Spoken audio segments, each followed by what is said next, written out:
SWOT analysis is a strategic planning method used to evaluate the strengths, weaknesses and limitations, opportunities and threats involved in a project or in a business venture. It involves specifying the objective of the business venture or project and identifying the internal and external factors that are favorable and unfavorable to achieve that objective.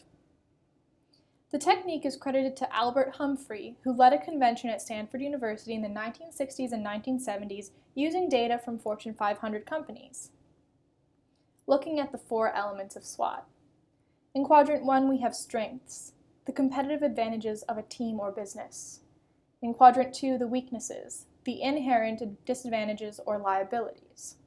In Quadrant 3, we have the external factors that gives the team a chance to succeed. And in Quadrant 4, the external elements that could prevent the team from succeeding.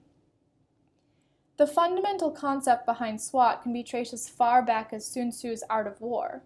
To perform a SWOT analysis is like analyzing one's strengths and weaknesses and then the enemy's strengths and weaknesses.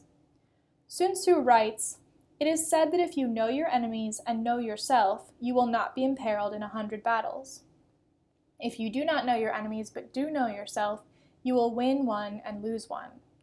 If you do not know your enemies nor yourself, you will be imperiled in every single battle." In traditional competitive analysis techniques, you may look at only one dimension. This might be, who are my competitors and what are they doing?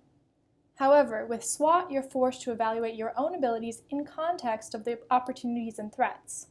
Therefore, simply by looking at your SWOT chart, you can determine how well you might fare against the competitors.